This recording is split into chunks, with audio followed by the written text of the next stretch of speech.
The PvZ modding and fan game scene has been full of a lot of gems. I know currently the community is head over heels for PvZ 2 reflourished, and it looks pretty solid. It looks first party. Garden Warfare 2 is teeming with mods, with some adding new characters, making bosses playable, and so much more. Though it's the fan games that I want to focus on in this video, with one gem in particular being Plants vs Zombies Bloom and Doom. Right from the get-go, this game means business, with the creator saying this game is to fix the errors of the original PvZ 3. This game is out for blood. With a mission statement so bold, does it pull through? Let's find out.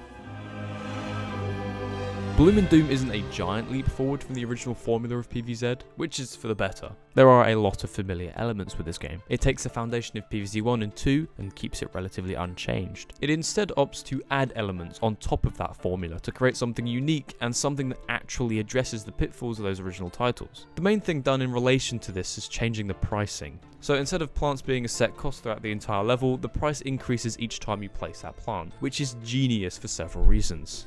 Firstly, it really adds consequence for misallocation of sun in the early game. Place too little sunflowers, and in the late game you won't have the sun income needed. Place too many sunflowers, and there won't be adequate defenses to stop those early game zombies from eating all of your sunflowers. And late game you won't have the sun income needed because it'll be too expensive to replace those sunflowers lost in the early game. In PvZ 1 and 2, choosing whether to place a sunflower or a pea shooter had little consequence, or at least far less consequence for incorrectly choosing which one to place. So in this game you have to dial in a more particular balance of placing offense and production. Secondly, this price change does ensure that the levels keep the same level of challenge throughout. This works in tandem with some of the new and changed enemies, but we'll get to them. As the prices of plants are going to be more expensive in the late game, replacing those plants remains challenging. Sure, you'll be making a lot more sun, but plants cost a lot more now, so losing a pea shooter late game isn't something to be taken lightly. Considering there are enemies that can one-hit anything and that move like Sonic the Hedgehog, this fact makes the late game more intense if anything. So now we have a lot more challenge introduced in a natural way. We have levels that remain engaging throughout and have a greater focus on resource management,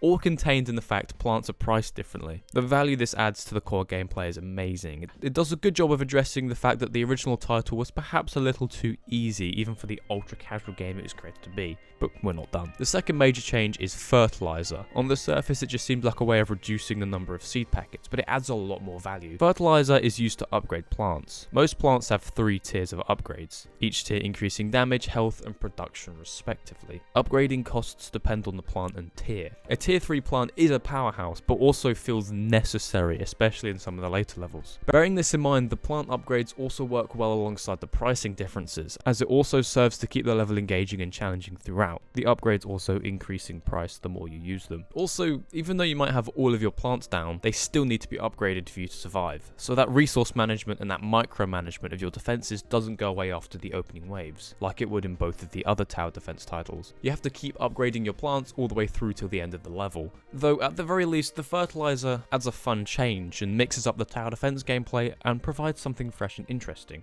It's still very much a game in a series we know and love, but offers something new that doesn't take anything away that made those original games good.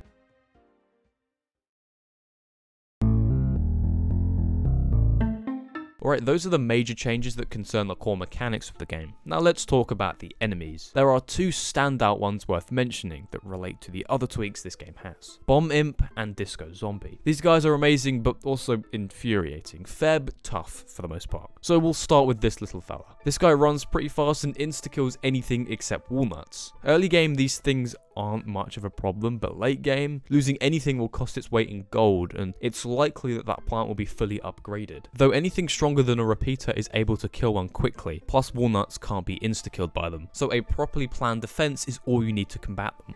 Though in saying that, the pressure felt by knowing a bomb imp is coming is immense. This ties into the price changes and the micromanagement. It adds a lot of pressure to your planning in the early game, adds some urgency, which makes the system a whole lot more engaging. All thanks to this one enemy. As in the early game you need at least a walnut or a repeater in each lane in order to prevent losses, as replacing a plant will make things difficult for you later on. So now we have one pressure unit that adds something else for you to think about, though the problem is small scale ultimately.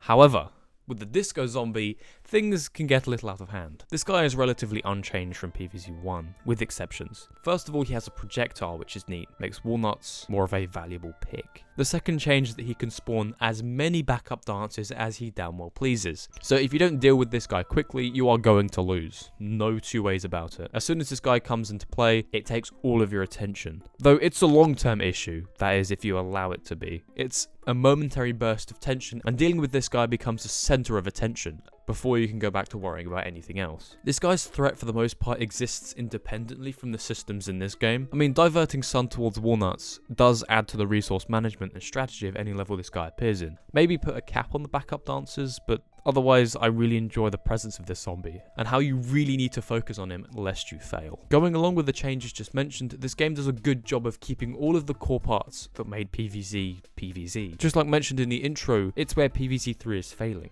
It's not good change. Bloom and Doom, to me, feels like the best PvZ 3 because it tries to evolve the core gameplay and does a good job of keeping things different, but familiar.